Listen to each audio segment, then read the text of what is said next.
मैं पॉलिटिकल रास्ते से काम करना चाहता हूं। मैं यहां पे मन बना लिया कि मुझे इलेक्शन लड़ना है, तो आप सब जान लीजिए कि यस, मैं इलेक्शन लड़ूंगा।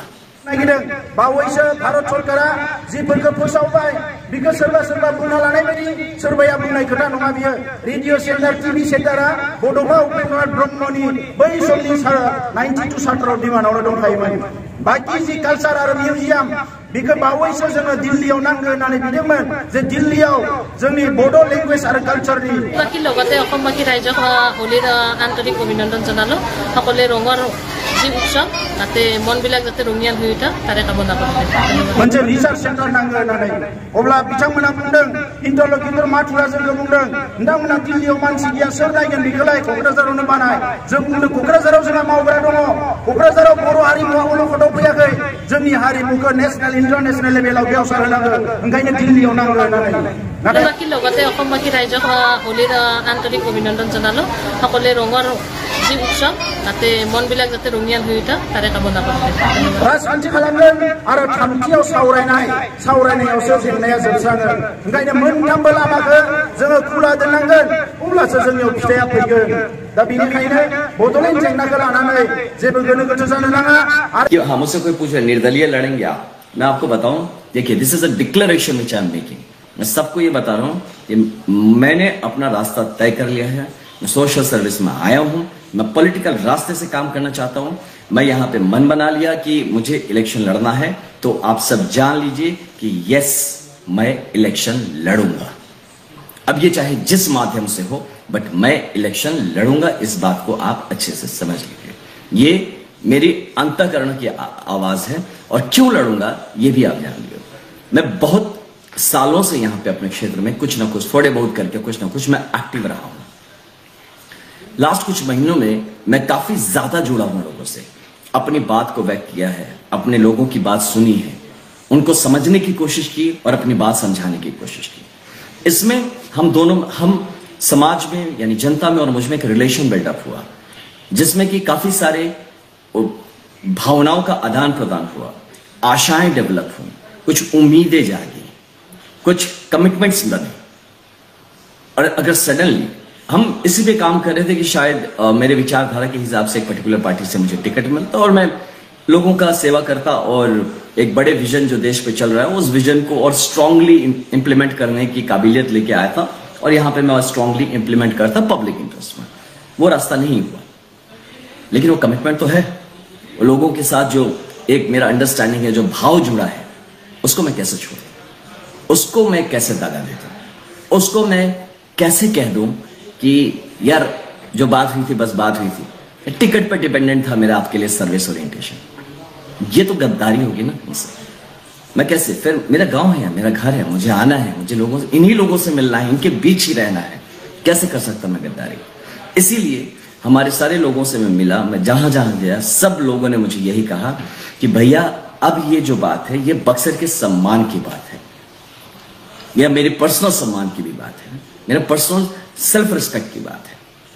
मैं इसलिए मैंने थोड़ा वक्त लिया कि देखते हैं कि इसको कैसे आगे बढ़ना है, कैसे करना है। तो अनफॉर्चुनेटली मुझे कोई इसके रिगार्डिंग कोई गाइडेंस नहीं मिला। तो गाइडेंस नहीं मिला तो मैं ऐसे हाथ पे हाथ धरे तो बैठ नहीं सकता हूं। लोग मुझसे रोज पूछ रहे हैं मतलब कि भाई आप क्या कर रहे हो, आप हमें धोखा देने वाले हो क्या? आपसे बातें हुई थी, हमने कुछ सपने देखे थे अपनी इस क्षेत्र के डेवलपमेंट को लेकर, हमने कुछ प्लान्स बनाए थे, उसका हुआ क्या भैया? आप क्या करने, सारा का सारा youth, how can I ditch dam? तब मैंने फाइनली हमने डिसाइड किया कि नहीं, ये इलेक्शन मैं नहीं लड़ूंगा, ये इलेक्शन बक्सर की जनता लड़ेगी। मैं सिर्फ एक उनके लिए चेहरा हूं, एक नाम हूं, एक बड़े से जो दुकान में जैसे बोर्ड बाहर लगता है तो बोर्ड है, यहां है बक्सर का हर एक बंदा एमपी का इलेक्शन लड़ रहा है आनंद मिश्रा के नाम से। दस तो इस बात से मैं अपील भी करूंगा कि यह बक्सर के सम्मान की लड़ाई है। मैंने जो प्रण किया था, मैंने जो आपसे घूम घूम के जब मिला, जब मैं जो भाव व्यक्त किया था, उससे मैं पीछे नहीं हटूंगा। आई एम श्योर कि हमारी बक्सर की जनता भी उससे पीछे नहीं हटेगी। तो ये रहा, इस चैप्टर को मैं क्लोज करना चाहूंगा कि आप ये जान लीजिए कि मैं इलेक्शन लड़ रहा हूं। इस पे लेके आप दुविधा में ना रहेंगे, भैया आप इलेक्शन लड़ेंगे नहीं लड़ेंगे, कैसे लड़ेंगे, क्या लड़ेंगे, तो ये चीज को आप ऐसा मत सोचिए कि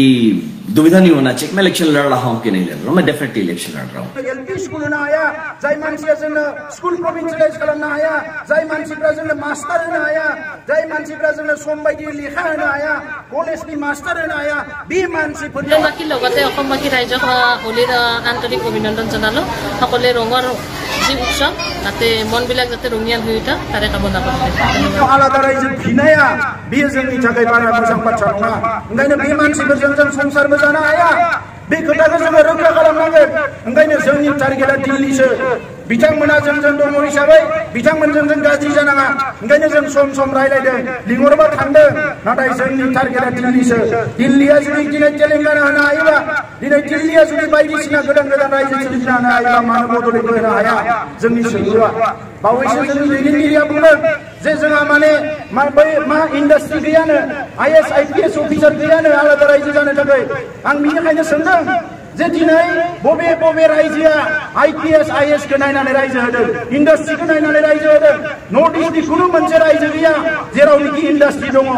दिनै बिथांमोना रायजो मोननाया 30 बोसोर 40 बोसोर जाबाय इन्डास्ट्रि मोनसेबो गायसननो हायाखै नागालेण्डआ जेला रायजो जायो मोनसे नागा डिस्ट्रिक्टल'मोन बेखौ रायजो बानायना होबाय साबेसे आईएएस आईपीएस दङमोन मिज'रामा जेला रायजो जायो लुसाइ डिस्ट्रिक्टमोन बियो जेला रायजो जायो साबेसे आईएएस आईपीएस दङमोन बे मिज'रामावलाय दासिम मा इन्डास्ट्रि दङ मेघालयआव मा इन्डास्ट्रि दङ खैला जावनानै जागासिनो दङ बेनि बादै बे खैलाखौबो बिथांमोना इन्डास्ट्रियेलाइज खालामनो हायाखै अरुणाचलाव मा दङ माबायदि इन्डास्ट्रि दङ बावैसो माखासे बिथांमोना थार्मेल प्रजेक्ट गोदान गोदान थिसननो दैखौ लानानै सिक्किमाव मा इन्डास्ट्रि दङ बैफोरबायदि खोथाफोरा जोंनि मानसिफोरखौ मिसलिड खालामदों नंखायनो रायजोफोर बिग्रायारि लोगोफोर दुलाराय बर' फरायसा आफादनि मावथिफोर बेखौ लानानै खुनु गोनो गोथो गैया वी आर डिटारमाइन्ड आरो जों we will continue until end unless our goal is achieve जोंनि गोलखौ जेलासिम एचिभ खालामा जोङो थाबायलांबाय थानांगोन মই কেইটামান কথা অসমীয়াত ক'ব বিচাৰিছো निखिल बर' ছাত্ৰ সন্থাৰ সংগ্ৰামক লৈ পেলাই हाग्रामाया बुंदोंमोन दिल्लीयाव थानानै बे सुक्तिया मोजां बड'लेण्डआव फैनानै बुंदों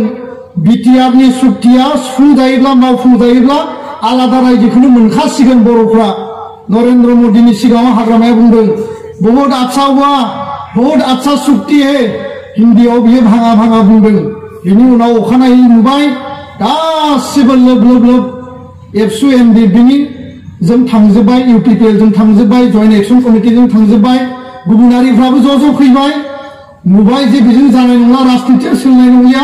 गादिया गोमासिगोन अखानायैनिफ्राय जाबाय माने बे सुक्तिया मोजां नङा बे सुक्तियाव जेबो गैया बे सुक्तिजों जेबो लाब जाया बे सुक्तिया गाज्रि उमुगा बेपारि उमुगा ओरै दिनै बे बाथ्राखौ बिथाङा बुंगासिनो दङ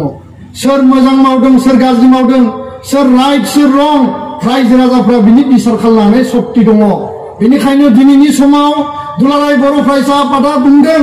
जोंनो खेबसे सानसो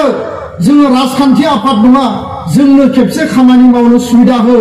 इउपिपिएलआव दिनै प्रमद बर' गबिन्द बसुमतारी गुबुन गुबुन आफादनि दैदेनगिरिफ्रा दिनै हाबबाय दिनै रन्जन दैमारिनि हानजा एनडिएफबि एसटि हानजाखौबो खावलायदों गोबां दिनै हारिफोरा दिनै जगदान जादों दिनै गावनि संगठनखौ गारना फैना दिनै इउपिपिएलआव हाबदों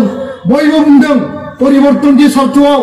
साख्रि बाख्रि जोंनो दिहुननांगौनि सार्थआव 1500 कौटिखौ बाहायनांगौनि सार्थआव रायजो राजानि मोजां मावनांगौनि सार्थआव सेल्फ हेल्प ग्रुपनो जोङो अनसुंथाइ होनांगौनि सार्थआव दिनै मोनसे परिबर्तननि सरकार नांगौ खेबसेनि थाखाय भट हो खेबसेनि थाखाय परिबर्तन लाबो आरो जोङो बयबो खामानि मावनानै जानो हानाय सुबिदा जोङो लानो हाथों मोननो हाथों बेखौनो लानानै दुलाराय बर' फरायसा आफादा जोङो दिनै स्ल'गान होदों जे खेबसे भट हो खेबसे परिबर्तन लाबो आरो बयबो जाहाथे जोंनि बड'लेण्डआव रायजो जानाय साफ्रोमबो बिमा बिफानि गथ' गथायफ्रा जोंनि रायजो राजाया जाहाथे खामानि मोननो हायो बेखायनो दुलाराय बर' फरायसा आफादा बेखौ खावलायदों आरो बे गोलाव समनि आन्दोलनाव सोमावसारनायनि थाखाय रायजो राजाया जेरैबायदि दुखु खस्थ' खालामबाय थाखा फैसा खरस खालामबाय बयनोबो धन्यबाद बावनानै साबायखर बावनानै मोनसे न'खराव मोनसे जोंनि एबसुनि card one family one card जोङो साबायखर बावनाय जोङो लाइजाम हरदों जोंनि दख'रा जिल्लाफोरा बेखौ रानगोन आरो नोंथांमोननो जोङो साबायखर बावहरदों दा रायजो राजा नोंथांमोन आं गोलाव बाथ्रा बुंनो लुबैयाखै दुलाराय बर' फरायसा आफादा गोदोबो दङ उनावबो थागोन हारिनि थाखाय जों खामानि मावलांगोन आरो बेयाव जों जेब्लाबो कमप्रमाइज गैया सोरबा हारिया जोंनि थाखाय खहा लाबोनो नागिरदों सोरबा जोंखौ गाग्लोबनो नागिरदों एबसुआ बिनि थाखाय मालाबाबो कमप्रमाइज खालामनाय नङा बर' जातीयताबादिखौ सिन्ताखौ लानानै दुलाराय बर' फरायसा आफादा खामानि मावलांगोन नाथाय समाज आरो हारि जौगानायाव जों रायजो जाफानाय गुबुन गुबुन हारिखौबो जों जौगालांनो बानांगोन नङाब्ला बिसोर जोंनि सुथुर जागोन जोंनि सुथुर जायोबा जोंहाबो खहा दङ बिसोरल' खहा जानाय नङा दा बेखायनो दिनैनि समाव जों रायजो जानाय जाखिनि हारि हारिसाफोर दङ जों बिसोरखौबो जौगाहोनांगोन दा बेखाय दिनैनि बे समाव जोङो उदालगुरि दखरानि सिङाव थानाय रायजो राजाखौ आं खावलायदों जे जोङो दाद गोसो लानानै मोजां गोसो लानानै फैबाय थानाय समाव जाहाथे हारिनि खामानि मावनो हायो गोदान दैदेनगिरिफ्रा खेबसेनि थाखाय जाहाथे सुबिदा मोनो आरो बे मेमोरेन्डाम अफ सेटेलमेन्टआव MOS आव थानाय दफा आरो फसंथान इनस्टिटिउसनफोरखौ माने रोखा रोखायै मावफुंनो हायो बिनि थाखाय बयबो सुबिदा होनांगौ आरो बिसायख'थिनि समाव जानला मानला बुंलाबायनाय सोरखौबा रायनाय सोरखौबा सोंखारिनाय गामियाव फैनानै थाखा फैसा राननाय मन्दिराव गिर्जायाव सेल्फ हेल्प ग्रुपनो थाखा फैसा होनाय खुन्दुं कम्बल आठुवा राननाय बेबादि थासारिखौ जाहाथे रायजो राजाफ्रा गनाया बजबा एकमात्र एकर्डनि सार्तआव जोङो जिहेतु फैसा मोननो थांगासिनो दङ अधिकार मोननो थांगासिनो दङ जोंनि फसंथाना गायसनजानो थांगासिनो दङ दिनै जेलाव थानाय जोंनि केडारफोरखौ जोङो लाबोफिननांगोन केस उठायनांगोन रिहेबिलिटेसन जोङो होनांगोन बिथांमोना न'आव थांफिननो हानायनि थाखाय बिनि थाखाय जोङो खामानि मावनांगोन आरो मावनांगोनबा सुक्ति खालामग्रा मानसिफोरा गादियाव जिरायनांगोन सुक्ति खालामग्रा मानसिफोरा दैदेननांगोन सरकारखौ नङाबा बे मावफुंजानाय नङा दा बेखायनो जोङो गोजोननाय मोनदों आसाम सरकारखौ धन्यबाद होदों मैया आसाम सरकारनि finance minister doctor Himanta Biswa शर्माया दिनै Kokrajhar music and fine arts college बेखौ सरकारि कलेज गभर्नमेन्ट कलेज हिसाबै बे भेन्सारमोन नन प्रभिन्सियेलाइजेसनमोन जोंथ' प्रभिन्सियेलाइज खालामनांगौ होननानै एकर्डआव लिरना लाबोदों मानो होननानै बुङोब्ला क'क्राझार बे मिउजिक एन्ड फाइन आर्ट्स कलेजआ बड'लेण्ड ओनसोलाव थानाय गंसेल' music and fine arts college आरो दिनै गुवाहाटीयाव जि दङ बेयाव शोभा ब्रह्मआ क'क्राझारनि बे प्रिन्सिपाल जादों दिनै रबिराम ब्रह्म जोंनि जायगानि बर'दा इउनिभार्सिटियाव master of fine arts MFA खालामनानै दिनै बिथाङा आर्टिस्ट भिलेज खुलिनानै दङ आरो बिथांमोननि सन्मानखौ नायनानै बिथांमोना मर्यादा मोनदों आरो जोंनि लाइमोनफोरा मिउजिक एन्ड फाइन आर्ट्सआव जाहाथे जौगालांनो हायो डिग्री लानो हायो साख्रि बाख्रि लानो हायो बिनि थाखाय जोङो बेखौ एकर्डआव लिरना लाबोदों दा बेखौ प्रभिन्सियेलाइज नङा डाइरेक्ट सरकारि फसंथान हिसाबै मैया घोषणा होबाय बर' कसारि वेलफेयार काउन्सिल बेखौ दानायनि थाखाय मैया बाजेटआव घोषणा होबाय दिनै MDBनि रिहेबिलिटेसन दाख्लै जोङो बुंदों भारत सरकारनि पलिसिया 4 लाख ना 4 लाख ना बुंदों आरो जोङो बुंदों MDBनि दैदेनगिरिफ्रा बुंदों जे बे एमाउन्टआ खम जानाङा बे एमाउन्टआ खम जानाङा दिनै बिथांमोना 10 लाख हायोबा 10 लाख आरो बिनि बारा होनांगौ होननानै दाबि होदों दा भारत सरकार आसाम सरकारा बेखौ रायलायनानै माने थांखि लानो होननानै बिथांमोना जोंनो खोथा होदों आरो मैयानि बाजेटआव बे फैबाय दिनै सेपारेट डाइरेक्टरेट फर बड' मिडियाम एडुकेसन बर' बिजोंनि सोलोंथाइ दिनै बर' मानसिफोरा इंराजि मिडियाम हारसा मिडियामावबो फरायो खम बिबांनि फरायो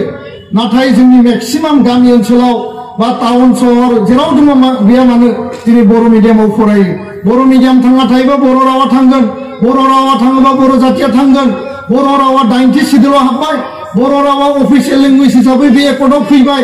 आरो बिनि उनाव बर' मिडियामाव जाहाथे जोङो साख्रि बाख्रि मोननांगौ बर' मिडियाम स्कुला थांना थानांगौ जोंनि गथ' गथाया लेखा फरायनांगौ बे फरायनांगौ साख्रिबो दिहुननांगौ सोरजिनांगौ मानो होननानै बुङोब्ला बर' मिडियाम स्कुलाव बर' मास्टारानो साख्रि मोनगोन सोरबा हारसा बांगाल मारवारि बिहारिया मोननाय नङा आरो बिजों बर' मानसिफोरनि थांना थानाया जौगादों साख्रियाबो बारायदों दा बेखायनो बर' मिडियाम स्कुला थांना थानांगौ दिनै गोबां स्कुला थैबाय फरायसा गैयिनि थाखाय गोबां स्कुलाव मास्टार गैया सम मथे लेखा मोना बे जेंना जेंसिया जाहाथे जोबो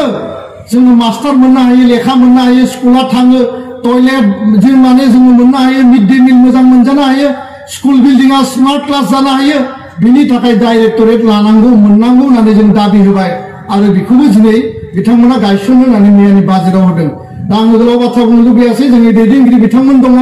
रायजो राजानियाव मोनसेल' आपिल फैबाय थानाय बिसायख'थिनि समाव दुलाराय बर' फरायसा आफादा जों आपिल खालामदों जे सुक्तिनि सार्थआव दैदेनगिरिफोरखौ जाहाथे राइट जायगायाव जोङो फज'नानै बे सुक्तिखौ आखरे आखरे मावफुंनायाव जाहाथे साक्सेस जानो हायो आरो मावफुंनो हायोबा जों जौगागोन मावफुंनो हायाबा बियो व्हाइट पेपार जानानै थागोन बिनि कुनु माने दाम गैयै जागोन दा बेखायनो जोंनि मोनफ्रोमबो एकर्डआ माने मर्यादा मोनदों मान मोनदों मावफुंजाबोदों दा बे एकर्डनि जिखिनि दफा बेबो मावफुंजानांगोन दा बेखायनो फैबाय थानाय बिसायख'थियाव दुलाराय बर' फरायसा आफादा बुंदों जों कुनु राजखान्थि गेलेग्रा आफाद नङा आं बुंदों राजखान्थि बाथ्राबो जों बुङा नाथाय सुक्तियाव जों जिहेतु सहि होबाय सुक्तियाव सहि होनाय हिसाबै सरकार सालायनांगोन जोंनि दैदेनगिरिफ्रानो बेखायनो रायजो राजाया सुक्ति खालामग्रा मानसिफोरनि फेभाराव बे हानजानि फेभाराव UPPL नि फेभाराव जाहाथे बयबो सानगोन खामानि मावगोन भटखौ होगोन आं बेखौ दिनै एबसुनि मेल मिटिंब्लाबो बै सुक्तिनि खाथिरावसो आं बुंदों कुनु पलिटिकेल आं भाषा बुंनो नागिराखै एकमात्र